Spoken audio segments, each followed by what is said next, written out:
one I want to do quickly were these Balenciaga earrings, and which is so funny because I looked at them. I'm like, oh, they're so cute. Oh, they're only $345. I'm like, what? $345 for a shoelace? So earrings are $345, and it's literally a shoelace. All you're going to need is a shoelace, any color that you want, and what you also want to find are stud earrings. Something flat, right? Something flat. We are going to make a bow. Make a loop this way, a loop that way, just like tie on your shoes here. You're just gonna cut it to whatever length, hot glue it to your earring, and there you go. And that's the earring. That's the Balenciaga earring. Oh, did you think it was Balenciaga? Yeah, no, this one only cost me $4. I was totally fooled. I know, were you fooled? $141. $341 in your pocket. Savings. And you can tell people you got Balenciaga earrings.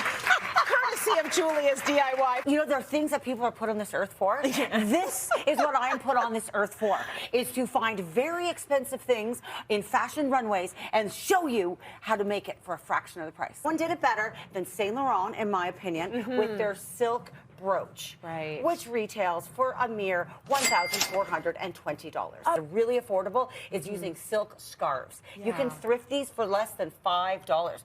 You take your scarf and you tie it like this already, so it's over your wrist. We've got that going, okay? We're gonna reach through here and we're gonna grab this side, pull it through, right? And now take the other side, okay? And then we're just gonna twist it. 1 and 2. Okay. Then put it back through and just pull. And look what starts to happen. Look at that. Yes! Using up these birthday girl ribbons. So you're going to cut that. And then what you would end up doing is taking this, adding hot glue, and you're going to put the scarf right on top of the brooch like that. And then you would trim around the scarf. And then at the end, this is what you're going to get. Just like that. And these are almost bang on the colors. Wow! Right? And I can show you the back. So there's your plastic back. That's excellent. Right? The scarf would cost you $5, the brooch at $1, so that's going to give us $6. We now have a savings of $1,416 in your pocket. How about that? How about that?